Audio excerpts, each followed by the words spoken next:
host here at CAG. I'm one of the hosts of the Loremaker's Guide to the Galaxy. If you've never seen Loremaker's Guide to the Galaxy before, it is a show where one of the members of the lore team takes the time to talk about the science and the fun facts and the lore behind each of the systems in the game. And with that, let's get started. So today we're going to go over Hades, which to me is a very archaeologically interesting system. I've seen some chatter recently about ghost stories or scary parts of the game that we would like to include, and Hades is a good example of that. It is a system of the dead. It's totally unclaimed. It was accidentally discovered in, when was it discovered? 2515 by the crew of the Mary Crow, which were, not exactly an official vessel. They're just, they were doing their thing. I'm not going to say they're smugglers, but they were certainly independent business people. They kept their discovery of Hades secret for quite a few years until the last surviving member of the crew, a navigator by the name of Jake Taps, sold the information off to the Dynamo Corporation. And when the Dynamo Corporation came to this galaxy, they discovered a wasteland, an ancient civilization completely laid to waste, no inhabitants, ruins throughout the entire system. And with that discovery, their hands were legally tied. They weren't able to terraform the system as they may have liked, and the system became unclaimed but archaeologically protected. Now, travelers through the system often swear that it's haunted.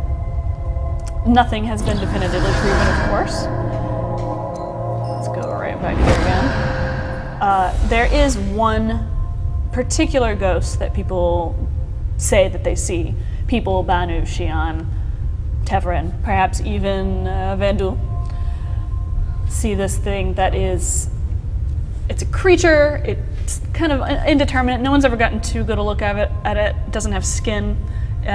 Blue veins and blue musculature are visible on the surface of the being, and whenever someone tries to get a good look of it, it vanishes.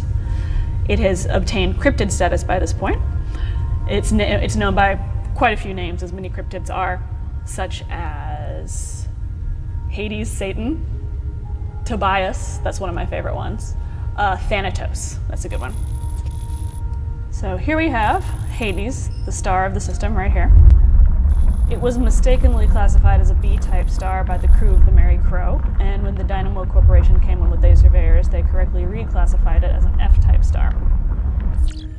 The habitable zone is a little bit wider than that of our own sun because it's kind of like one step up on the stellar sequence. And consequently, 3 of the planets in the system, Hades 1, 2, and 3, are all inhabitable, although they are no longer habitable for reasons I am just about to go into. This is Hades 1. Because it's so close to the sun, it is quite possible that this was a lush sort of tropical planet with oceans and ice caps and savanna and jungle, kind of like a balanced climb. Warm, very nice to live in. Maybe not very temperate, but definitely a good place you would like to go to grow food. But currently it is a it's a hellscape. It's crater blasted. There's evidence of great weapons being discharged. There's the ruins that used to exist here don't even really exist anymore except for impressions in the earth of the planet where the ruins may have once stood. Now, we're not exactly sure what happened to Hades 1. We're not exactly sure what happened to any planets in the system, but evidence points to a big war that happened between the 3 planets. And it's possible that they were all settled by 3 different species. It's possible that the one species in the system inhabited all the planets, and they broke into like various factions and went to war with each other. I will say there is evidence of only 1 sentient species found so far, but there's still quite a lot to discover. This is Hades 2. It is a very geologically active planet. There are volcanoes all over it that are erupting quite often. spewing ash all over the planet, and consequently much of the ruins that are on this planet are sealed underneath a big barrier of ash, sort of like Pompeii. There have been many different surveys on this planet to try to get into the ruins and to survey them without damaging the integrity of the ruins, just for posterity's sake. But because of the incredibly harsh environment, it's swirling storms all over the planet, constantly blowing winds, lightning strikes, tornadoes, what have you. It's very, very difficult to conduct a stately and slow and correct archaeological survey. And mining is also prohibited, just in case anyone was interested. Now, unlike Hades 2, Hades 3 is a very still planet.